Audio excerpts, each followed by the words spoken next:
What is going on, guys? How are y'all doing today? Welcome back to the JTV Sports Podcast, and I believe we'll have a pretty good episode for you today. One of the, if not the greatest divisional round of NFL just happened. Like I said, I shouldn't say just happened, but it happened last week, and I think that's what we're going to start with today. So let's just kind of take this game by game. We'll start with the Bengals versus the Titans, and we'll begin with our resident Bengals fan here. What do you think, Thomas? Well, Cincinnati should not have won that game. It was an extremely ugly game. But I guess Ryan Tannehill just couldn't help himself when it came to bad interceptions. Threw three picks in this game. I'll cut him some slack. The second one wasn't really his fault because that was just more or less a good play by Mike Hilton. The first and the last one, though, were god awful. Um, I think more than anything, this game shows that uh, Ryan Tannehill is not a franchise quarterback, at least not at this point. And for Cincinnati, I'm going to say they did not play very good at all. Like, their offense couldn't really get that much going. They were mostly gifted by turnovers and turnover on downs. Basically, the Titans kept giving them good field position all game. Joe Burrow got sacked 9 times in this game. So, I'm really hoping they're going to go all in this offseason on fixing their offensive line because Hakeem Adeniji and Isaiah Prince are not starting level tackles or offensive linemen. To me, they're both practice squad fodder. Now, I will cut them some slack. Isaiah Prince is not the starter. Riley Reef was the starter at right tackle, but he got hurt and they had to, right, or Isaiah Prince supposedly the only guy who can fill in, but I honestly would rather have them play or try giving one of the guards a chance. Like anybody is on our depth chart is probably better than Isaiah Prince. Because just watching him and Hakeem Adeniji getting knocked on their ass basically every single play or every time they would drop back to pass was just humiliating. But overall, I think this game says more about the Titans and how their extremely one-dimensional offense got exposed. Derrick Henry didn't have a horrible game. He didn't really have a great game either.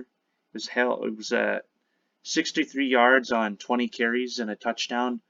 I mean, that's about 3 yards per carry, so that isn't terrible, but obviously that's not great. But like I said, more or less, this shows us that the Titans were frauds.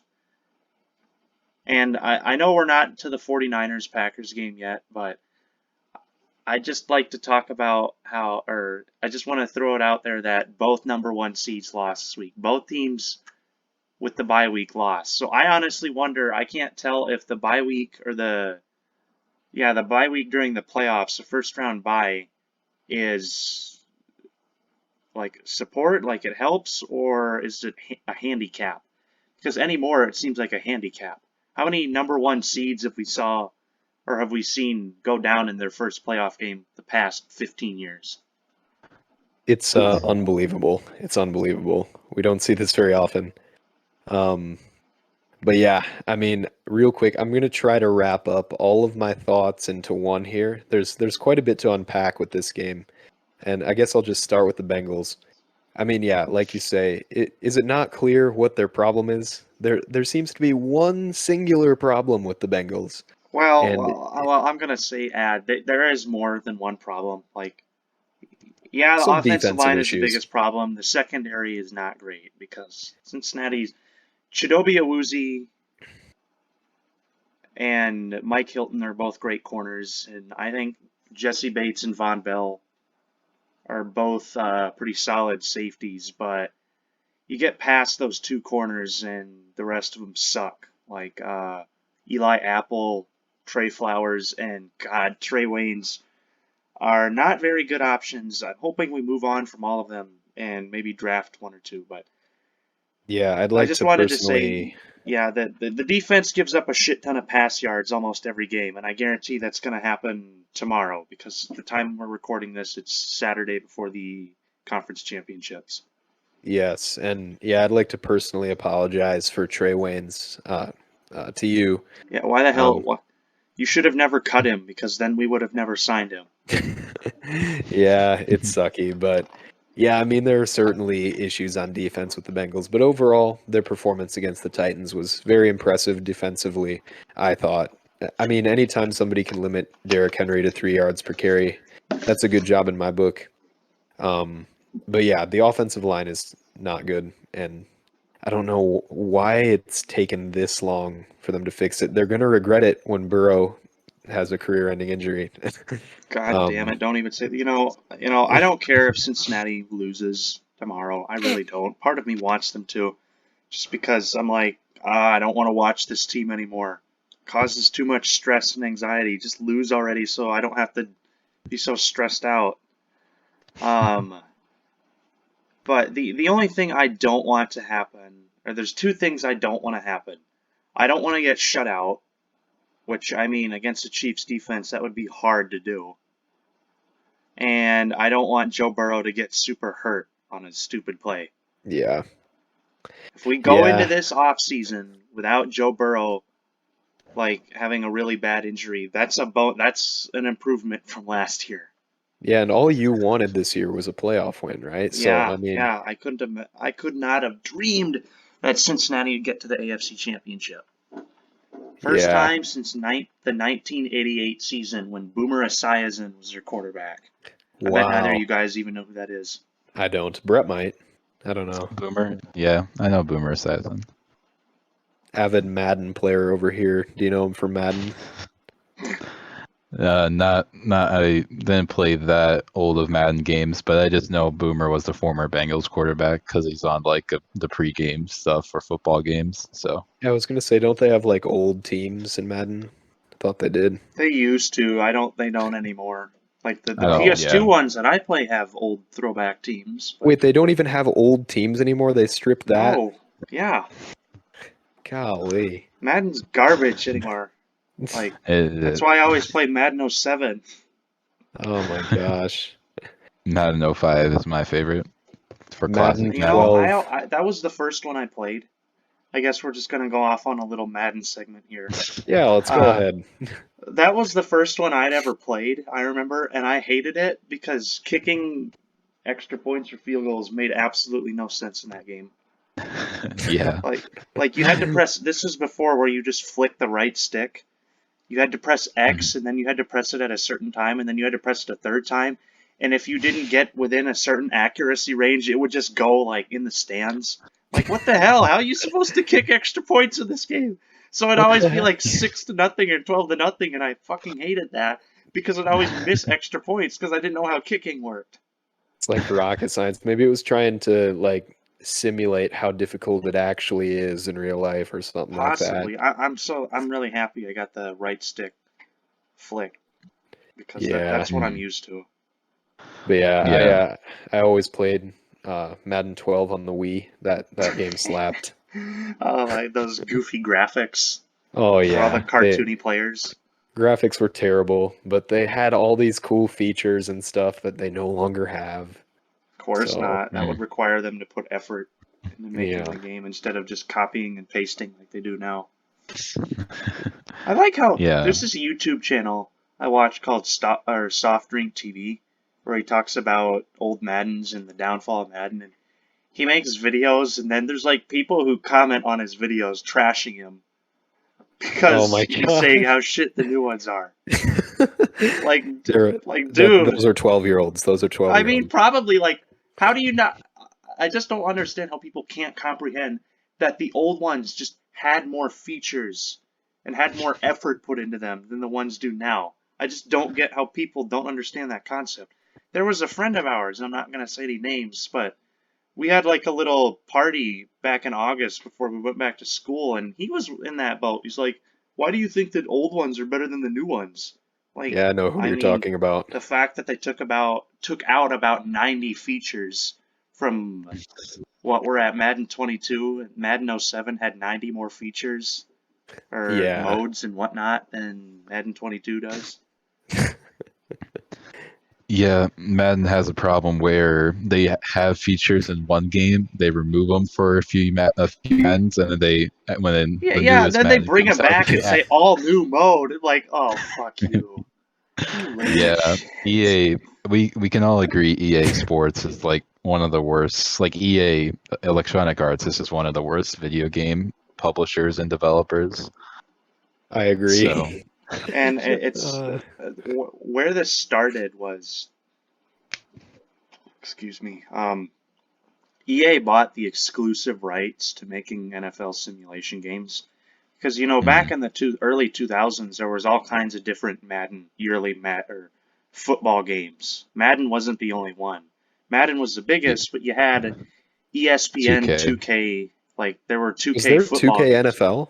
Yeah, Oh, Yeah, I actually played 2K NFL 2 or whatever one had Randy Moss on the cover. That was that like was my the first first one, I football. think. I think that That was was the my first first one because they football only made game. like 5 of them. 2K5 Yeah, was the last one. But yeah. there was ESPN 2K NFL, and then there was NFL Blitz, and then NFL Game Day. There were like 3 or 4 different ones. Now there's only one. just So outcompeted them all. I guess the lack of competition is what allowed EA to get complacent because they're the only For ones sure. making NFL games at this point. Yeah, Yeah. and you you see the same thing with other companies too, like Apple. Yeah. But yeah, anyway, unless you guys have anything else about Madden to say, I'll get back to the Bengals. No, No. yeah, we better get back to it. Yeah, but anyway, I first just wanted to say yes, their offensive line is a problem. Second of all, Evan McPherson has the ice. He has the ice in his Money veins. Mac. Money Mac. Holy smokes. And you guys heard Yeah. what he said before he kicked it, right?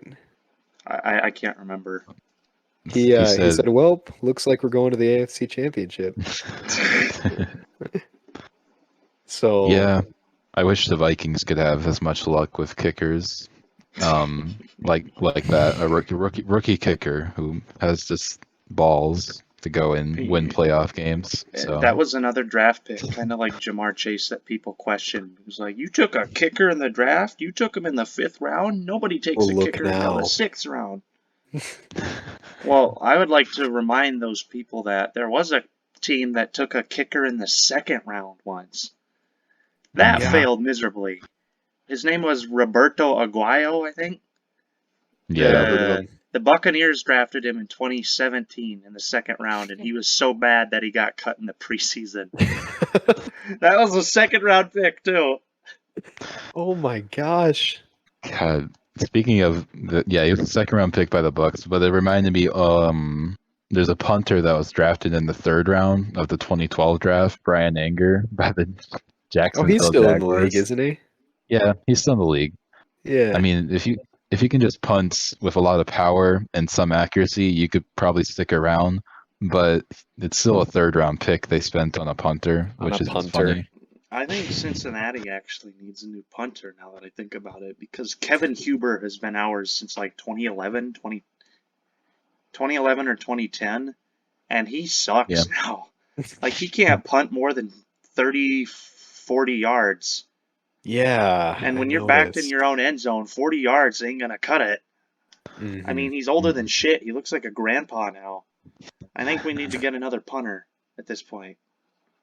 Yeah, better take one in the 3rd round just in case the another team No, snatches him up from you. no, no, Yeah, they must have been no. nervous, Punter whoever can took wait until Anger. like the 6th or 7th round. You never know who will snatch up that punter from you. You got to get him I don't. early. We don't. You don't need to invest that much in a punter. We need to Maybe. focus all of our assets on offensive line and then cornerback. What about a More long important, snapper? offensive line. What? Ooh, long snapper. Vikings spent a 7th round pick on a long snapper who's not on the team anymore. So Well, he's a 7th round pick. Most. Ow, ow, ow, my I back. know, Yeah, I most know, I 7th know, round It's still picks don't even funny. get to training camp.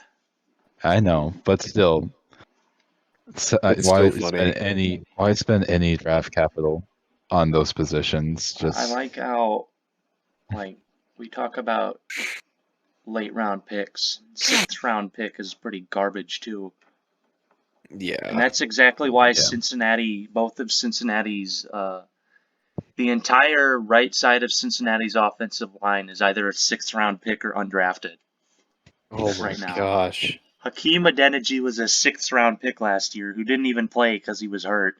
So he's basically a rookie this year. Man. And Isaiah Prince was undrafted in 2019. Like, the Dolphins picked him up and they cut him because he sucked. So Cincinnati must have thought, oh, that's franchise tackle there.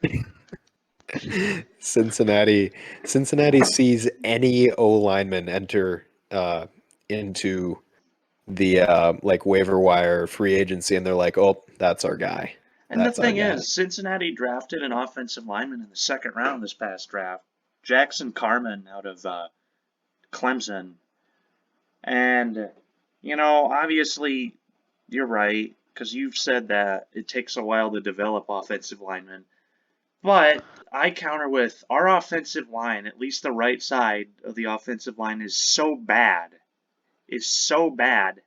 that you would think you would be able to insert him in there, like a 2nd round pick over an undrafted player or a 6th round pick. You would think, but the problem is he has started. Jackson Carman has started 4 games this year, and he's so bad that they opt for the 6th round pick over him. Man.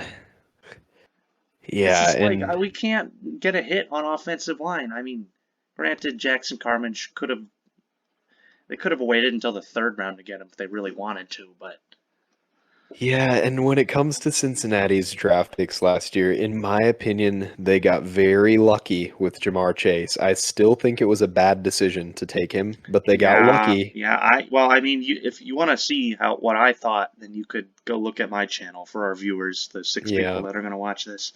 You know exactly how I felt about it when they drafted him. Oh Um, yeah. but I mean, again, if you don't want to waste or have to take up time developing an offensive lineman, could just trade a draft pick or two to get one who's already developed, like the Chiefs did last year, because they traded their 1st round pick for Orlando Brown, who's a Pro Bowler, isn't he? Yeah, he's a Pro Bowl right tackle for the Ravens. So, I mean, could do that, but I can't Yeah. remember the last time Cincinnati's traded their 1st round pick, because Yeah. they're so incredibly conservative. And you know what the most fans would be happy at the knowledge that you're getting to the AFC Championship. Even if you lose, your team has the 4th most cap space in the league. The Pretty 4th good. most cap space in the league after going to the conference championship. You would think that would make me super happy, but I know exactly what's going to happen. They're going to spend like maybe 10 million out of the 40 million they have. They will, because it's Mike Brown's team. Yep. Cincinnati has a bunch of key free agents this season. A lot of them, I won't lie, are disposable. Like, I don't think we're going to re-sign Riley Reef because although he was the best offensive lineman on the team next to Jonah Williams, he's still pretty mediocre. And it's sad that I'm saying that. A mediocre offensive lineman was the best offensive lineman on our team. Cincinnati has come at a crossroads with Jesse Bates. Now, I like Jesse Bates a lot. He's considered an all-pro free safety at this point. And he is currently on the last year of his contract because Cincinnati has refused to extend him. So there's a possibility that Cincinnati could lose Jesse Bates this offseason if they don't actually give him a new contract.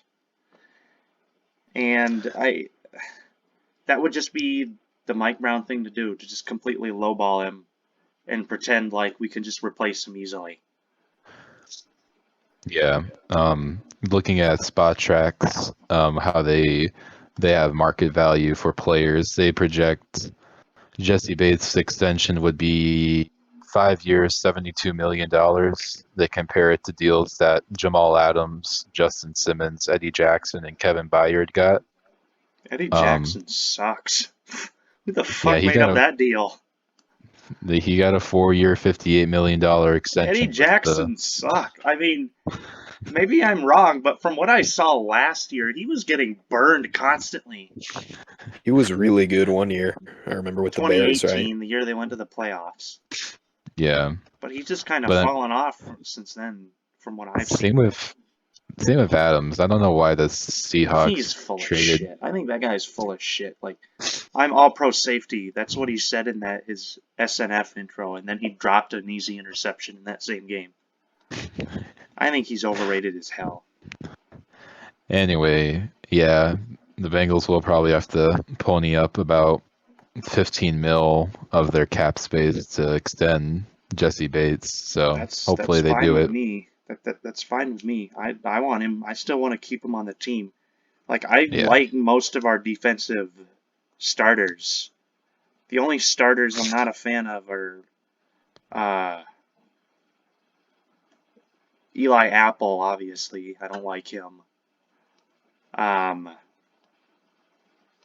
don't want to shit on Larry Ogunjobi because he had that awesome play against the Raiders, but he is good at putting pressure on the quarterback, but he's so bad at stopping the run. DJ Reader, that reminds me, DJ Reader, our best nose tackle, is going to be a free agent. I really hope they re-sign him because he was basically single-handedly stopping Derrick Henry in that playoff game last week. But, well, I don't want to rush things, but we should probably move on to the next game, which was the Green Bay Packers at the 49ers. Did you have anything else to add before we move on? Have I talked about Tannehill yet? No, you I don't know haven't, if I but have. we'll go ahead. We'll make a little bit of time for that. Yeah, because I wanted to give my thoughts on the Bengals and Titans, so I'll move on to the Okay. Titans now. So Ryan Tannehill, like you have mentioned, is not the answer. I I actually really like him, and I liked him coming into this season because of what he did last season. He was very good, and I thought he was kind of on a Kirk Cousins level, sort of above average. But he's proven that he's probably more on like Baker Mayfield's level, and maybe even a little bit below average. I was gonna And say, overall, the Titans and the Colts showed us this year that you cannot rely on your run game in the NFL. It can be a complementary piece to your pass game, but it can't be the focal point. Because I mean, Jonathan Taylor and Derrick Henry, you cannot get better running backs than those two, and they were not able to get their teams over the hump. So I think it just goes to show you that you cannot rely on a run game in the NFL today. So yeah, that's all I wanted to say about the Titans. Brett, you got anything to add before we move on to the next game? No, you guys basically touched base with everything, so we can move on. Okay, so the second game, and what I think this was the most shocking game out of all the four this weekend was the 49ers defeated the Green Bay Packers 13-10. Well, I mean, the Packers started off really hot. They drove down the field and scored a touchdown on their opening drive, and immediately I thought, well, I thought the week before this is going to be a rout. If any game this week is going to be a rout, it's going to be this one. And I thought so because the Packers basically went down and scored on their first drive with minimal resistance. And then for the rest of the game, neither offense could do anything. Yeah, yeah. It was pretty embarrassing overall for both teams, I'd say. And I'd just like More to so for the mention, Packers, though. You gotta admit that yeah, the Packers just completely shit the bed. they did. They did, and it was in their home stadium in the weather that they're used to. The Niners are not used to. Um, so you got to mention that. And here's the thing.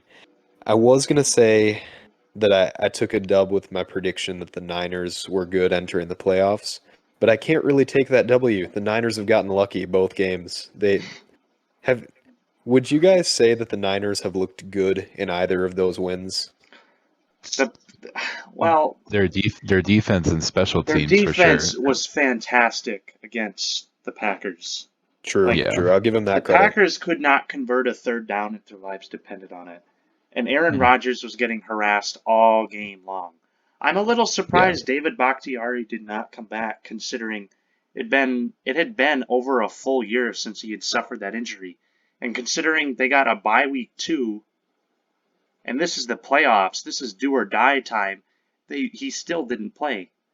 Like, obviously, I Yeah. don't want to pressure anybody to get into getting hurt or playing when they're hurt, but I'm pretty sure the window, he had surpassed the window for torn ACL recovery time, and it's the playoffs. So I'm just gonna say I'm a little surprised that he didn't play because they needed him. They needed him bad. Aaron Rodgers was getting harassed all game long. Yeah, clearly.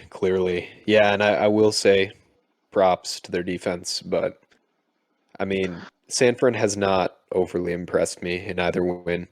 They Yeah.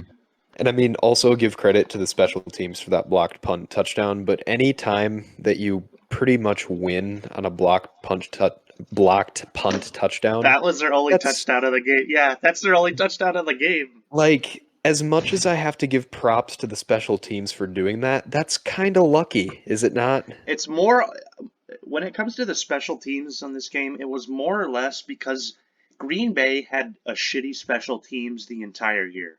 They did. The entire Mhm. year they had troubles on special teams, and they just decided to ignore it instead of trying to fix it. And if there was ever a point where I could say it came back to haunt you, or it's going to come back to haunt you, it was this game. The Packers' special teams cost them the game. They Now, did. you can argue it was the offense's fault for not doing anything, and you have a point. But when it comes down to it, well, at the same time, the Packers lost or gave up 10 points because of their special teams. The first was a block field goal, so they lost 3 points right before the end of the half. And then obviously the 7 points came off of that blocked punt. And I'd like to mention, when you brought that up, I wanted to say it was funny how the Packers special teams gave no effort to go after the ball after they blocked it. It almost looked like there for a second that the Packers thought the play was dead. Dead play. Yeah. Yeah, but no, that's not, like, obviously that's not how block punts work. You got to go and pick up the ball. Granted, San Francisco would have had it in the red zone anyway, but you can't just stand there and watch them pick it up and run into the end zone. Like, come on. Yeah, definitely. And yeah, if this shows anything, like I know people typically think of special teams as like the lowest faction of the game. Obviously, offense and defense shines, but this shows you that special teams is very important, Yeah, much more yeah. I important than mean, people give them credit for. there's been So, examples in the, but look at the Chargers throughout the 2000s, or just their fucking history has been blown special teams. I mean, there was a year in 2010 where they were the #1 ranked offense and defense, but they only finished 8-8 because they had the worst special teams in the league. Think about that. The #1 yeah, ranked offense and defense, but you're 8-8 because you have the worst special teams. unreal. Yeah. Football is the ultimate team game. And yeah, for sure, the 49ers special teams won them this game at Lambeau. The blocked field goal. Imagine if if Green Bay made that field goal, because the play It that would have led been to that. tied. You Yeah, would the think it play. would be tied then. People. I mean, when you look at the play that got him down there, it's just a little running back fade. Just Aaron Yeah, Jones because there was catches it in blown stride. coverage on San Francisco, which also baffles me. I'd like to talk about the fact that San Francisco's pass defense is awful. I mean, For for the I most don't part, know if yeah. it's bottom 5, probably not that bad, but it's not good.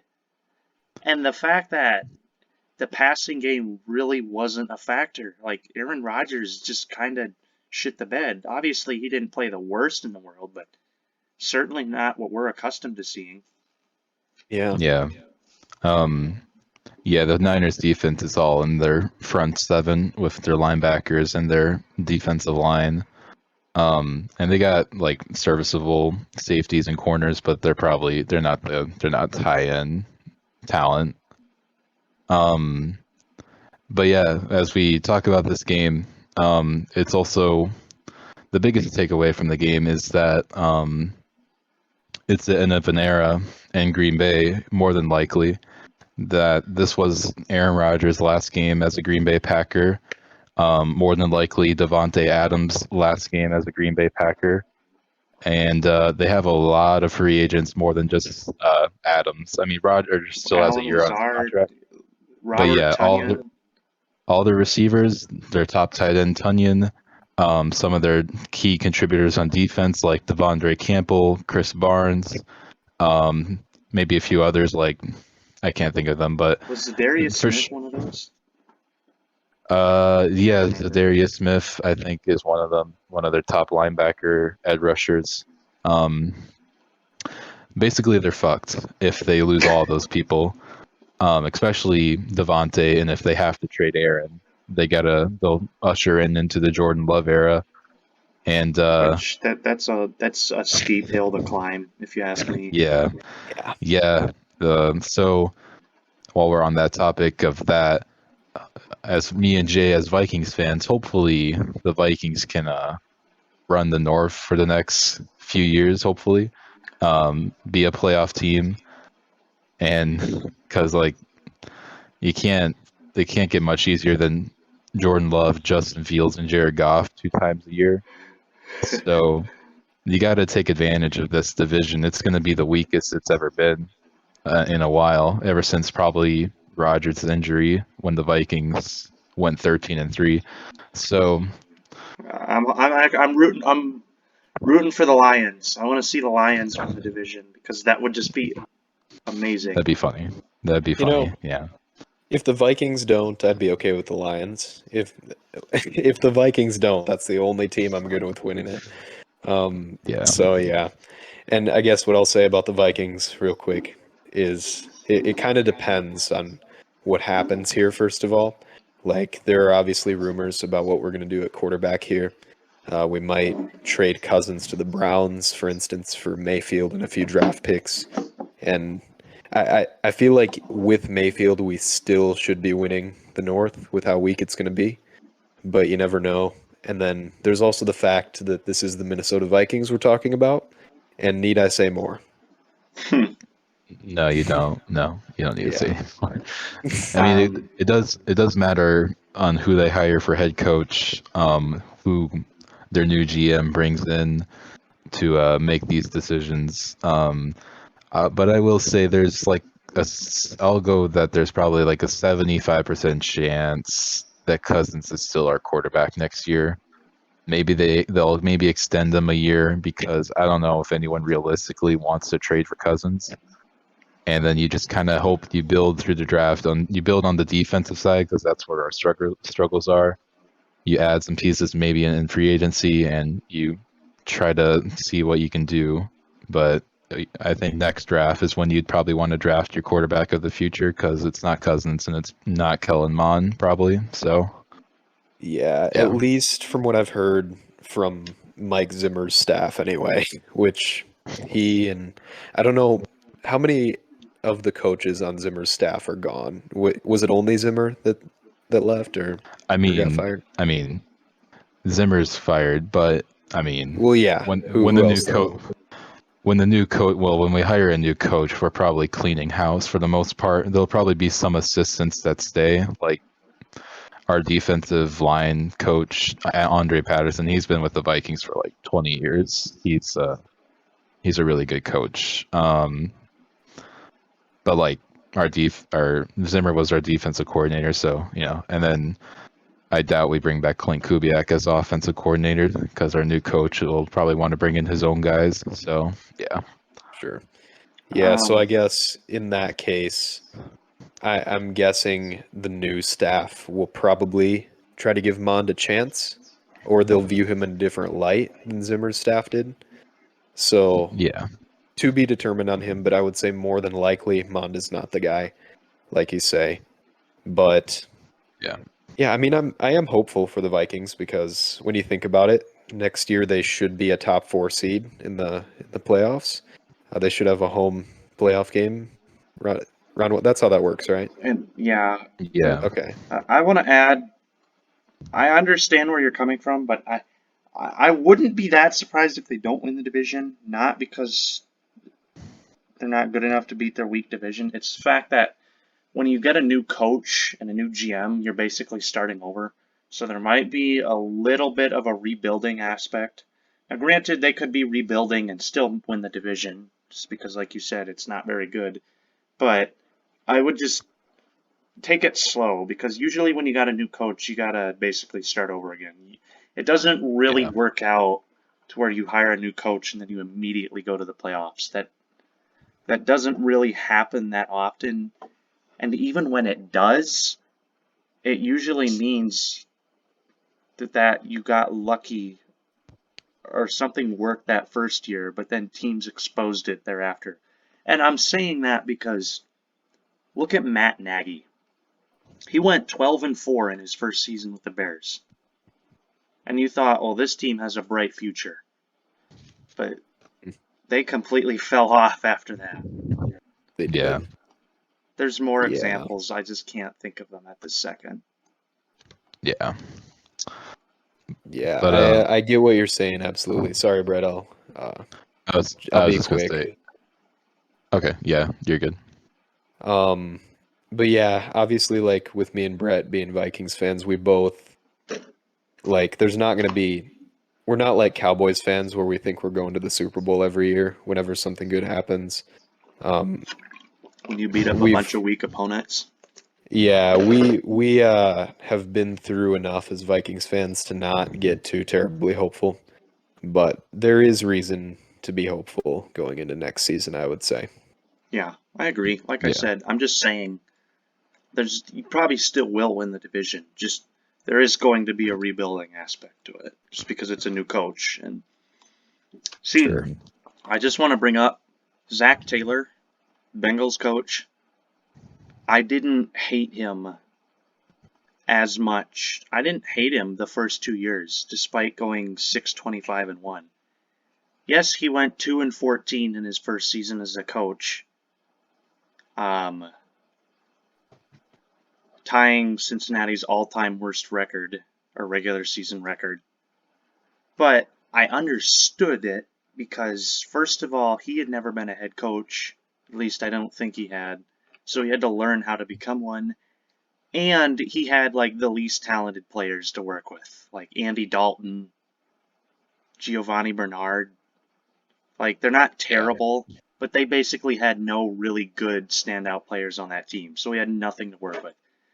Then they went 4-11-1 the year after. Obviously, rebuilding usually takes more than 1 year.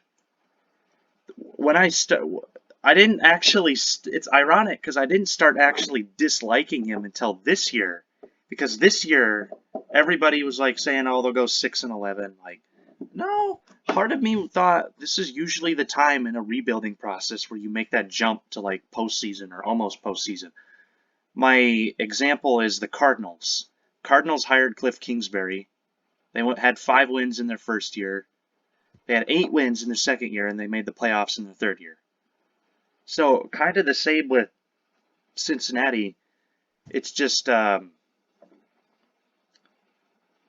reason I was disliking him so much in the middle or even at the beginning of the season was because of how god-awful the play calling was. They kept running in obvious passing situations. But towards the end of the season, Zach Taylor fixed his game plan, and they're passing a lot more. Despite having a garbage offensive line, they're actually utilizing their best strength. So I give him props for that. And I have to give him props because we didn't do an episode for the Wild Card weekend. I have to give him props. He did what Marvin Lewis never could, and that was winning a playoff game. Yeah, for So he's sure. And I already guess, a better coach than Marvin Lewis to me. yeah, and I guess before I dive into Zach Taylor, Brett, you were going to say something about the Vikings before I interrupted you. Do you remember what it was?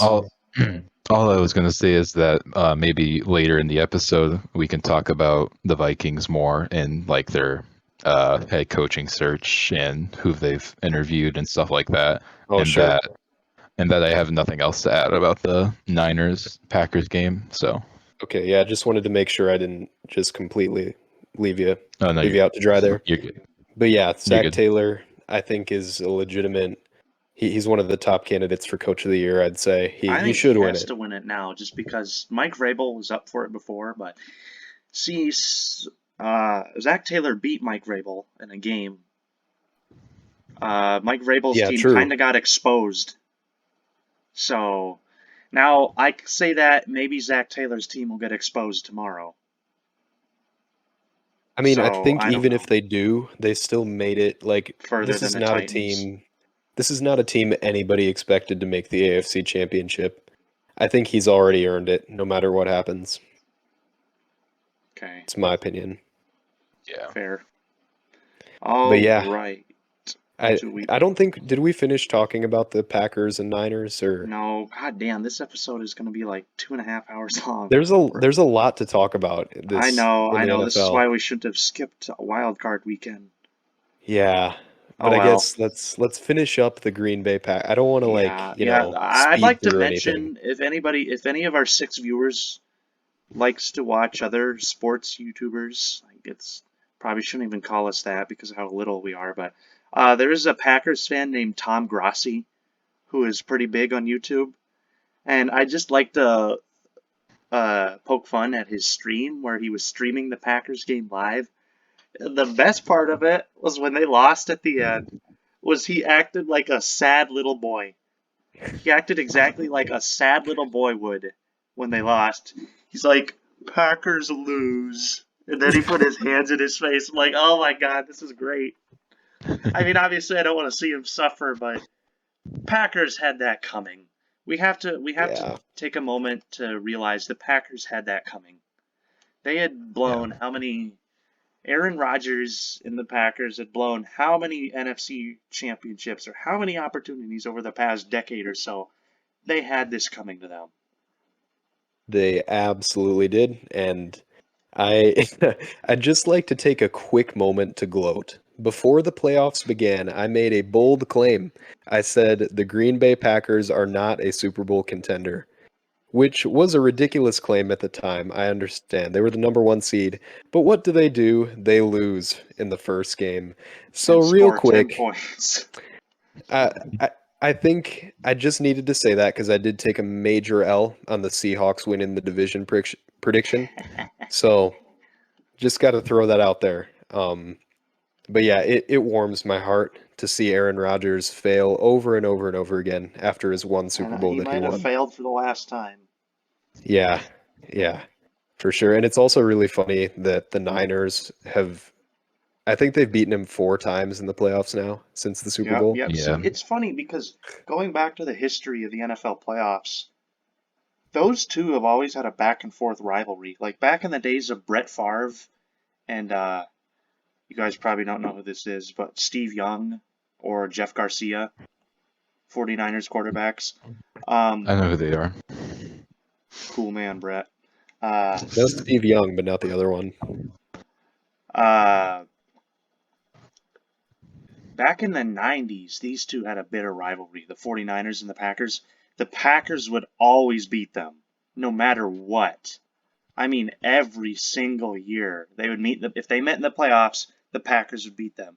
There was a year where the Packers were like the 6th seed and the 49ers were the 1st seed, and the Packers kicked the shit out of them. And then in 1998, everything changed. The year that same year the Vikings went 15-1, the Packers and the 49ers met in the wild card round. And that was the birth of the Catch 2. You know the original Catch with the 49ers and Cowboys, the Catch 2 was in that game where the Hmm. Packers were beating them again, and it came down to the last play where the 49ers were down by 4, so they needed a touchdown from like their own 35, and Steve Young throws a bomb into the end zone to Terrell Owens, and it's caught for a touchdown after Terrell Owens had dropped like 4 passes. Ever since that point, ever since the 49ers won that game, I think the Packers have only beaten them in one playoff game since then, and that was in Wow. 2001 when Jeff Garcia was the 49ers quarterback. But after that 2001 game, the yeah, the 49ers have beaten them 4 straight times. This is 2012, 2013, 2019, and then this year. So it's never back and forth with these teams like year after year. It's one team wins like 5 in a row, the other team wins 5 in a row, and then who knows, maybe in another 5, 10 years, the Packers will win or keep beating them. But the Yeah, it comes in 49ers and Packers chunks. definitely have a rivalry. So it just seems Well, like the Packers just can't beat them anymore. well, I think it's fair to say that the Niners will not be beating the Packers in many more playoff games in the near future. Yeah, probably not. Yep. But it's good to Well, happen. You yeah. just love to see it now. Yes, absolutely. Okay, we are almost at 50 minutes, and we've only got Holy through half the smokes. games. Do So do we we have anything else about the Packers? Nope. nope. Goodbye. You're fucked. You're fucked, Yep. Packers. Have a nice life in hell. Haha. Have fun in Cap Hell, because we Screw forgot to you, mention that Rogers.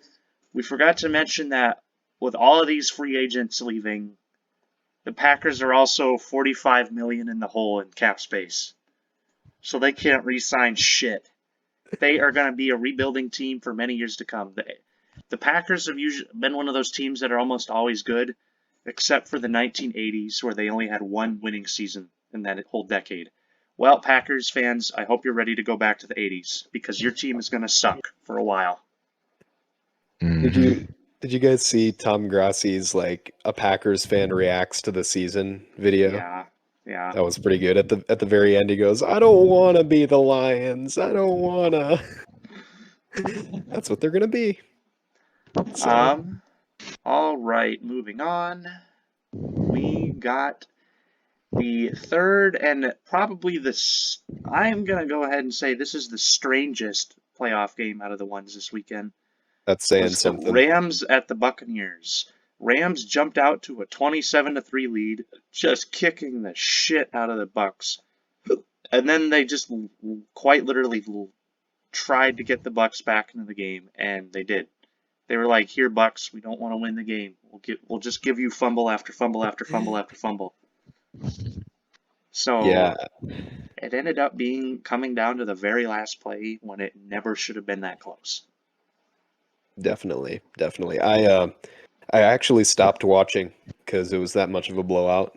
Like That's right, you quitter. I We were did. watching it together, and you're like, "I'm out." I'm like, "You quitter." Yeah, and Thomas You stayed with can't it.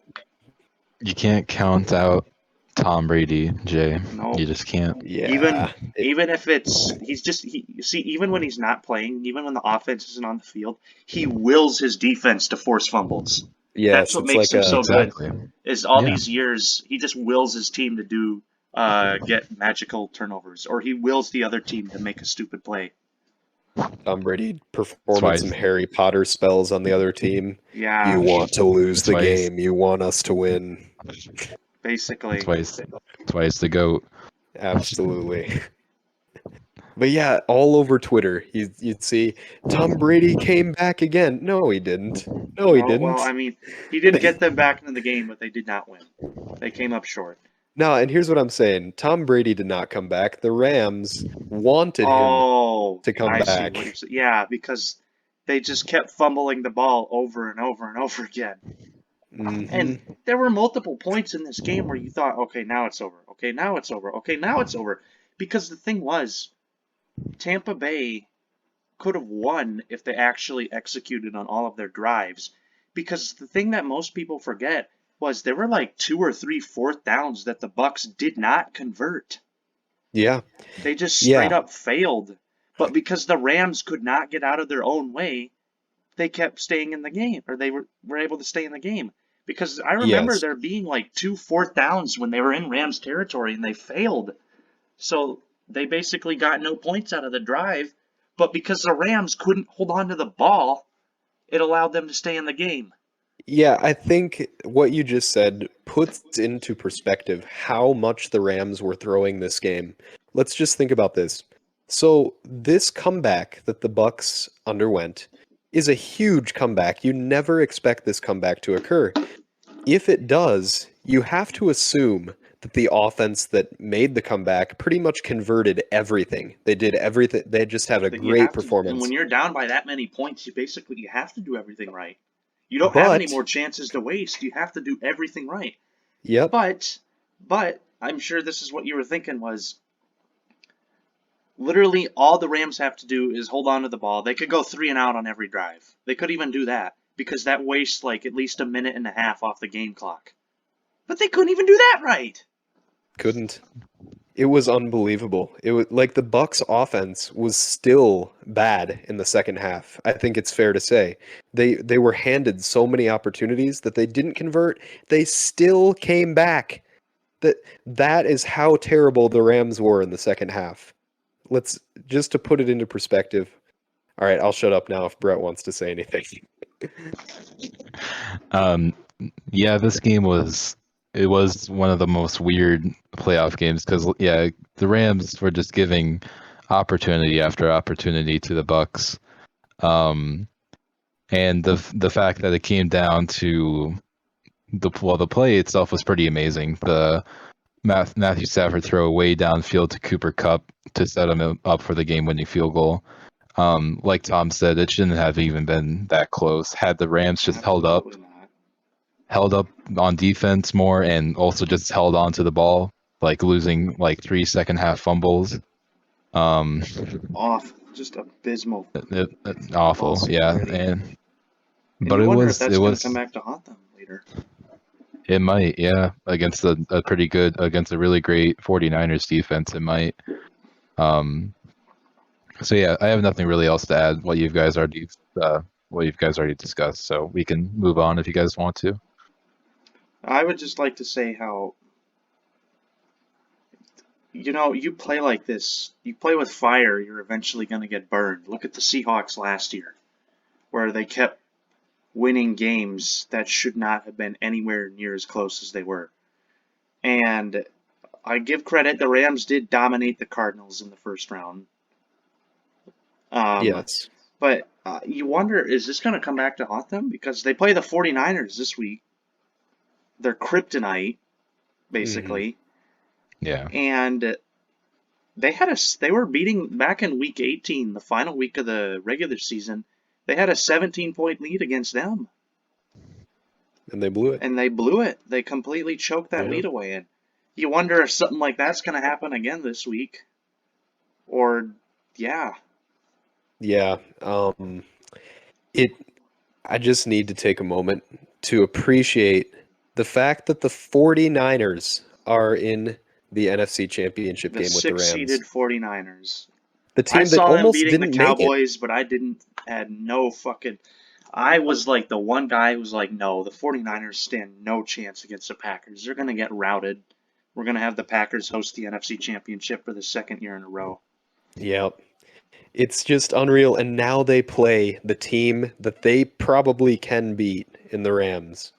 God damn, The 49ers, who almost did not even make the playoffs, could be going to the Super Bowl. That's a reasonable possibility.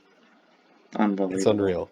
It's hard to believe when I just like to take a moment to add the fact that the 49ers or the Rams are the team, or is going to be the team representing the NFC in the Super Bowl. Well, over the past few years, the Rams represented the NFC in 2018, the 49ers did it in 2019, and the Bucks did it in 2020.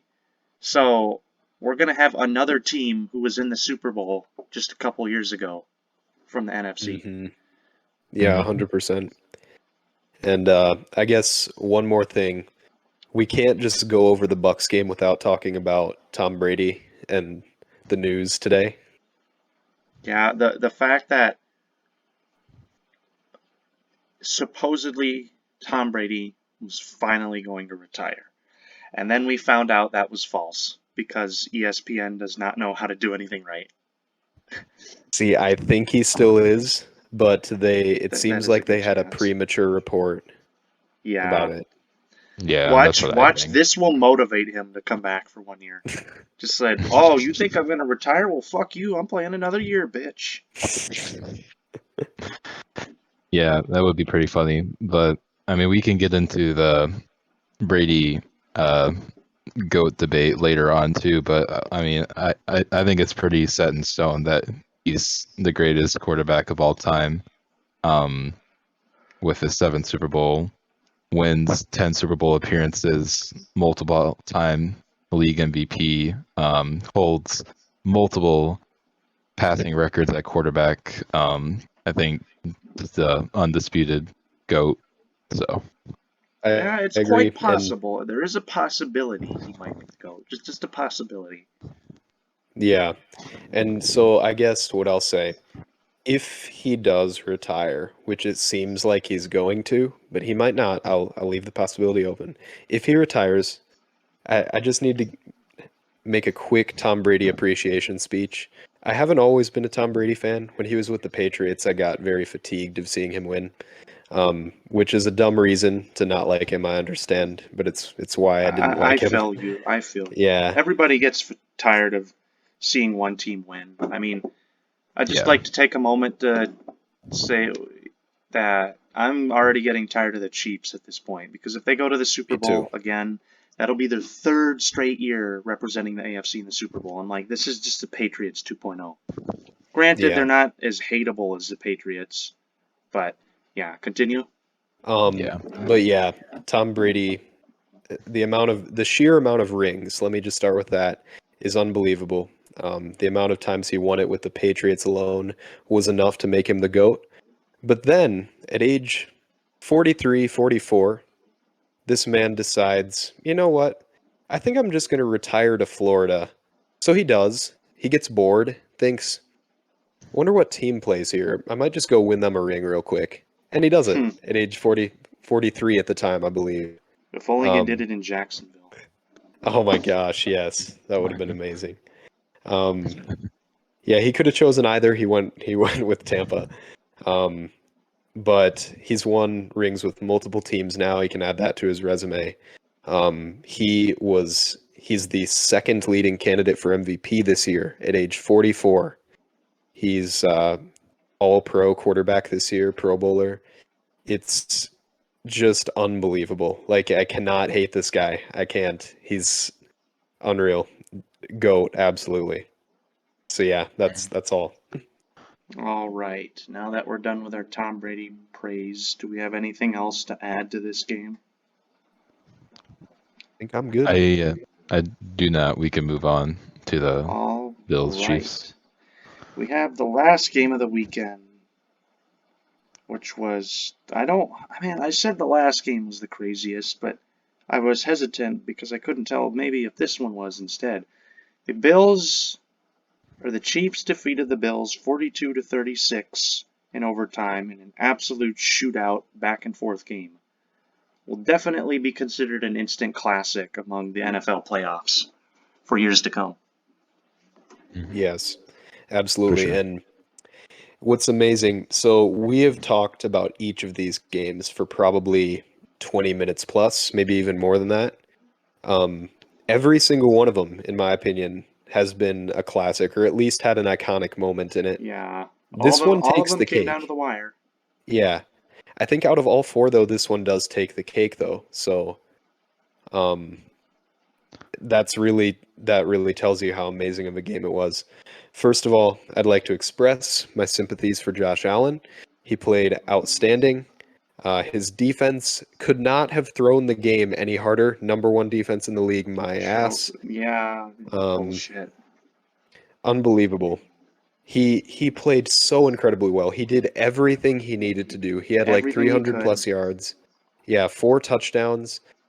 It At the end of the day, whoever won that coin toss was going to win the game, which does bring up a discussion about OT rules. We can get into that later, but that's what I'll say for now. I'll let you guys take over with whatever you want to say now about the game. Yeah. Brett?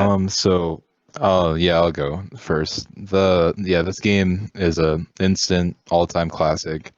Um, it's a shame that some team eventually had to win. Um, Had to just lose. or had to lose too. Yeah. The Both Mahomes and Allen played insane. I pulled up a stat I saw on Twitter here. It's the first playoff game in NFL history where where the quarterbacks both threw for 300 plus yards, 3 passing touchdowns, 0 interceptions. First playoff game in history where both teams completed 70% of their passes on 35 attempts each, and then both quarterbacks led their team in rushing. Mahomes and Allen did.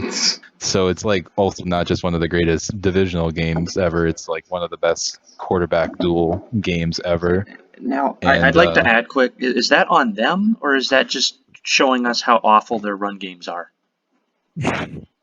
I mean, I guess it's kind of an indictment on their pretty shitty running games as well, but they're also just really insane mobile quarterbacks as well. So, but yeah, we can discuss it later when we talk about OT rules. That's where I probably will talk a little bit more. But this was just a great game, and someone had to lose, unfortunately, for Josh Allen and the Bills. It was them, and they should still be proud of what they were able to do. At least their offense. I mean, the defense, like Jay said, they choked hard, but you know, um, the Bills, they'll be a powerhouse AFC team for many, many, many years. And I'd like to see more playoff matches between these two quarterbacks and these two teams because it's just a treat to watch. So, Yeah, I'd like to say the only thing I really have to say is I was really pulling for the Bills because, like I said, I'm already kind of tired of the Chiefs because it's like, come on, I want to. Basically, whoever wins this game is going to go to the Super Bowl because I don't. I mean, I'm sounding a little cynical with my team here, but Cincinnati's not ready for the Super Bowl. Like, I'm happy they got this far, but they're not ready. So basically, whoever won that game is going to be the team representing the AFC. And I was so hoping the Bills do it because first of all, the Bills haven't been to the Super Bowl since about 1993 or 4. I can't quite remember. Either way, it's been a really long time. That and the Bengals and Bills fan bases kind of had a friendship between the two because ever since Andy Dalton threw that touchdown pass to Tyler Boyd against the Ravens back in 2017 to knock the Ravens out and put the Bills in the playoffs for the first time in what was 18 years. So the two teams' fan bases kind of got along well. So the game, if Cincinnati would have played Buffalo, it would have been like a wholesome game. I would be completely okay with losing to Buffalo because I really want to see them in the Super Bowl. But because the Bills' defense could not get it done, we're going to have the Chiefs in the Super Bowl for the third straight year. Yeah, it's unfortunate. And here's the thing. I am pulling so incredibly hard for the Bengals. I'm probably going to be rooting for them harder You're than going to even be you. disappointed, mate. They're going to get exposed. Like, they might have won like we talked about it with the Titans game. Offense did not have a very good game against the Titans. But their I defense and Ryan Tannehill pissing his pants really is what allowed Cincinnati to win that. But continue.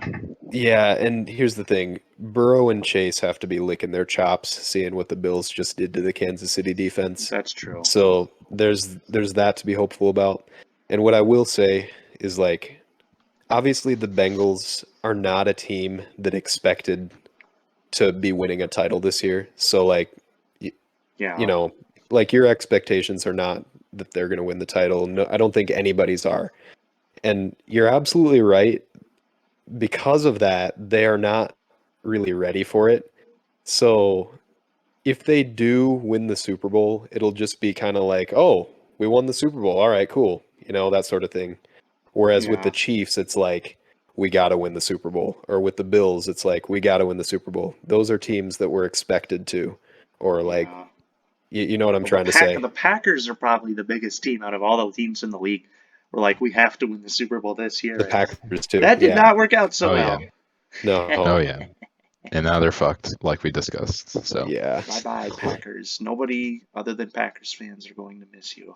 I sure as hell won't. I might not be in the NFC North, but don't hate them as much as you guys. I was kind of getting fatigue of them, so I'm not going to miss them. Not one bit. Yeah.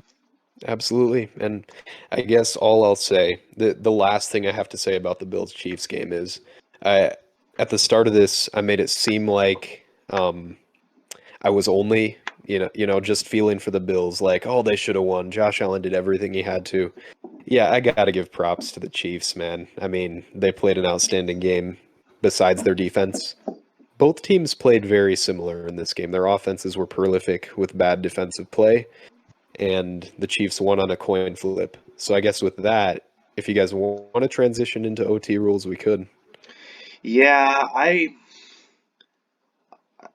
I've never really been on either side of that argument. I think the Vikings are actually the team that got it changed to the way it is now because originally Yep, they are. overtime was just sudden death immediately. So you could just go down the field and kick a field goal and then you'd win the game right there.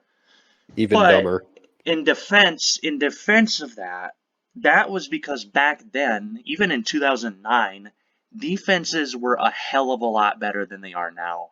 Because we gotta be honest, NFL defenses just suck anymore. They're They not on do. the level of like college football defenses, which are just basically the equivalent to a turnstile. Um, but NFL defenses have just gotten worse over the past 2 decades. They've just gotten so bad to where the Bills' number one ranked defense just completely bent over on that drive in overtime. That is not what a great defense does. And I don't think years from now, nobody's going to remember that defense. This I isn't going to be agree. like the 2000 Baltimore Ravens or the 85 Bears. It just it made me think, man, I kept thinking during that drive, this is the number one defense? This looks like a Hmm. subpar defense at best to me.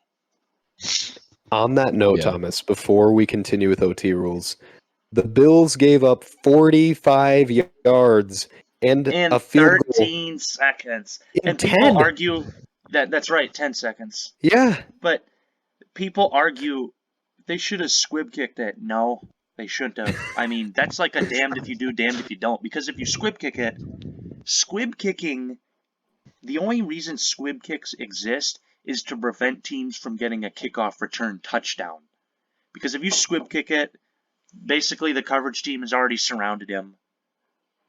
There's no way he's going to get to the end zone. That's what squib exactly. kicks are for.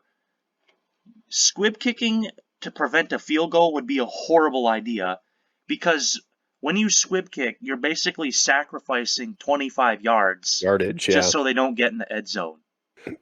If you squib kick it, they're exactly. going to be already at the 40 or the 45. Granted, it would take a couple seconds off, but when you're already at the 45, 9 seconds with 3 timeouts is all you need. Hmm. So I'm not really in that boat to where like they should have squib kicked it. Me Because neither. it's kind of like I said, damned if you do, damned if you don't. It doesn't really make a difference. It would have been We have pointless. to You're we right. have to dunk on Leslie Frazier, the Bills defensive I'm coordinator. down to dunk on Leslie Frazier. Oh Um, my gosh. man, Brett's so bored that he's looking at Yu-Gi-Oh cards.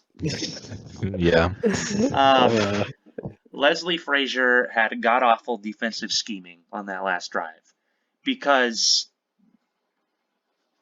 they played basically soft prevent D, where they were just covering the sidelines to prevent them to get out of bounds. Basically had nothing covering the middle. Maybe some linebackers, but no defensive backs. Now, when the Chiefs have all 3 timeouts, they're going to attack any point of the field. So, running prevent D in that situation, because prevent D is more or less to prevent teams, obviously, from getting in the end zone and getting out of bounds. But the Chiefs yeah, still can attack the middle of the field because they have all 3 timeouts. So that was a god awful decision or god awful terrible. scheming on Leslie Frazier for running soft prevent D zone or prevent zone D when the Chiefs still had all 3 timeouts and all they needed was a field goal. Hmm. Just terrible. It was such an easy job. It was such an easy job. And he still blew it. Still blew it. Yeah. I'm So as much as the Bills defense shat the bed, for sure, I give you guys that. But just the way this game was being played, the way Allen was playing, both offenses just popping off. The the argument for changing overtime rules because of this game just is just, I don't know, like Allen They should have want to give had, both teams the ball to score, yeah, but if you do yeah, that, that basically gives defenses an excuse to be even weaker. Because if your defense, yeah, all they have to do is keep them out of the end zone. You can let them score a field goal, but if you can't keep them out of the end zone just for one drive, I mean that's pathetic on the defense's part for not being able to do that, because it's one drive that you can let them score a field goal, you just can't let them get in the end zone. It should not yeah. be that hard. Hell, I remember like just back 10 years ago, if a team was down with 13 seconds, even with all three timeouts, there was absolutely no fucking way they were going to be able to get in field goal range, even with their timeouts. Like just back in 2010, like with the way defenses were actually good back then, that would have never happened. I mean, maybe it could have happened, but it was like that's not. Most people are gonna be like, that's not gonna happen. In most situations, that would not happen. It's just shown how weak defenses have gotten over the past decade. Yeah, but I guess also the thing is the Bills defense, they get scored on to tie the game up to go to OT, and then they have to go right back out there about 5 minutes later and just Yeah, get, I get that. Which, I mean, I get that, but the Sean McDermott could have used some of his timeouts during overtime. That wouldn't have helped that he could much, have, but when your guys are gassed, anything helps. Like yeah, for basically sure. it's like bleeding out. It might not help Yeah, that much if you're just covering it up with your hand, but anything helps. You got to do anything to stop or allow your players to breathe.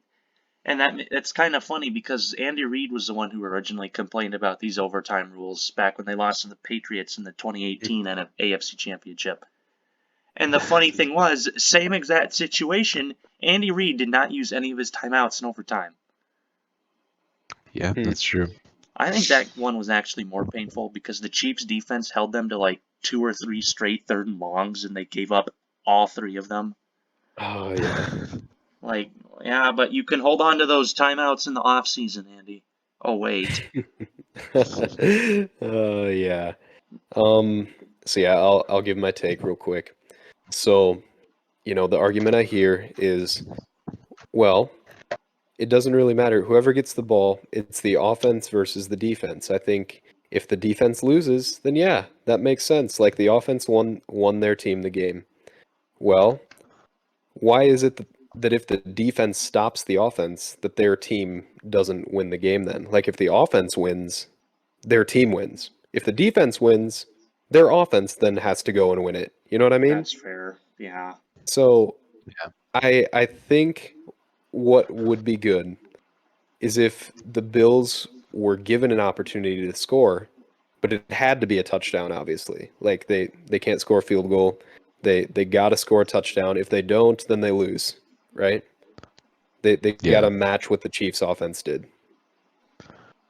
Makes So, sense. yeah, Yeah. yeah. I don't That's know. what I I. just the fact that defenses have gotten I just can't get over the fact that the defenses have gotten so bad over the past 10 years that they can't score or stop a team from scoring a touchdown if their lives depended on it. And yeah. I But know you're right, they were gassed, but I yeah, mean that's partially on the coach for not using any of his timeouts in overtime because you got to allow your players to breathe for a second. yeah, for sure.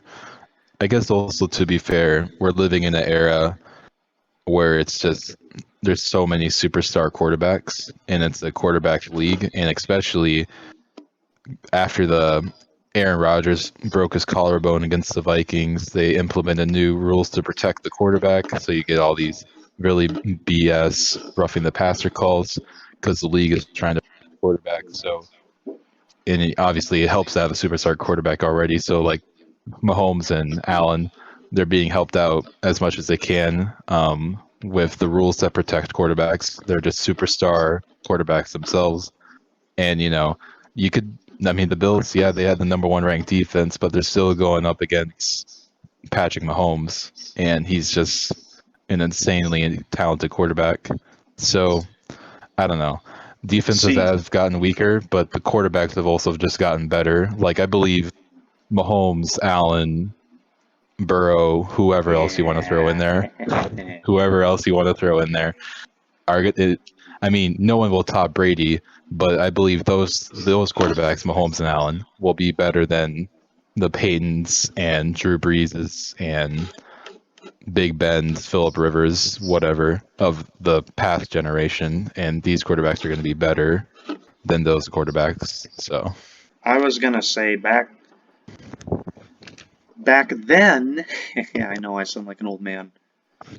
Usually, when it was the best offense against the best defense would always win. Look at Super Bowl 48 between the Seahawks and Broncos. Seahawks had the number one defense, Broncos had the number one offense, and we saw what happened there. It just, that clearly is not the case anymore. Because yeah, the Rams, the Bills supposedly had the number one ranked defense in the league, and they did not show up. Not even counting the overtime. They gave up what? 36 points. And that was before overtime. And obviously, you saw what they did in those final 13 seconds of the regulation. Number Yeah, one ranked defense, huh? Like that means pretty anything. pathetic. Yeah, I mean, is that pretty much it? Are we good to go? Yeah, I don't really have anything yeah, else to talk about. I got nothing. How long is Well, this episode? we're at 1 hour and 18 minutes. Yeah, it's not too bad. Well, if we got nothing else to talk about, we will see you on the next episode of JTB Sports. See you guys. See you guys. Peace.